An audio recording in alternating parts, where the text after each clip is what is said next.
Bonjour et bienvenue sur la chaîne Math et Jeux. Dans cette vidéo, nous allons voir comment créer une liste dans laquelle on aura les 100 premiers multiples d'un nombre. Ce nombre, c'est l'utilisateur du programme qui va le choisir. Donc on commence avec une brique capteur et on demande quel est ton nombre de départ? Quel nombre choisis-tu? Enfin, tu choisis toi-même la première question. Quel nombre choisis-tu? La valeur qui sera donnée par l'utilisateur est contenue dans la variable réponse. Et maintenant, on va vouloir créer une liste. Donc, on va dans variable,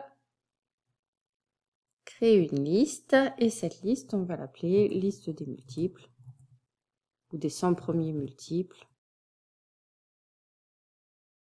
On va l'afficher ici. On va remplir cette liste de la façon suivante. Dans la première case de cette liste, on mettra une fois le nombre donné par l'utilisateur. Dans la deuxième case, on mettra 2 fois le nombre donné par l'utilisateur. Dans la troisième case, 3 fois le nombre donné par l'utilisateur. Donc, il va nous falloir une variable qui va nous servir de compteur pour parcourir la liste en même temps qu'on la remplit.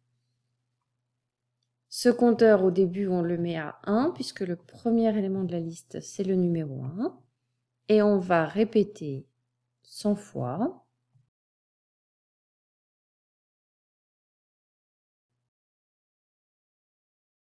On va ajouter à la liste la réponse multipliée par notre compteur. Donc je vais prendre dans les opérateurs la brique multiplication. Je multiplie la réponse par le compteur. Et si je reste comme ça, il va y avoir toujours le même élément dans ma liste. On va vérifier tout de suite pour voir. Je clique sur le drapeau vert. Ça, je le décale ici. Je choisis comme élément, comme premier nombre 2. Je vais prendre les 100 premiers multiples de 2.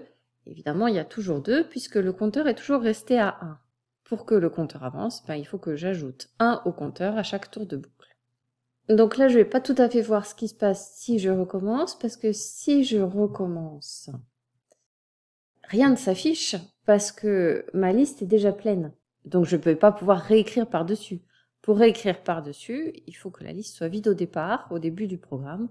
Donc au début du programme, je vais supprimer tous les éléments de l'ancien lancement. Je recommence. Si je mets 2, cette fois-ci, je vois bien s'afficher les 100 premiers multiples de 2. Je n'ai pas besoin d'afficher la variable compteur. Bon, je peux essayer avec un autre nombre. Je relance et je vais essayer 5 par exemple. Voilà, j'ai mes 100 premiers multiples de 5.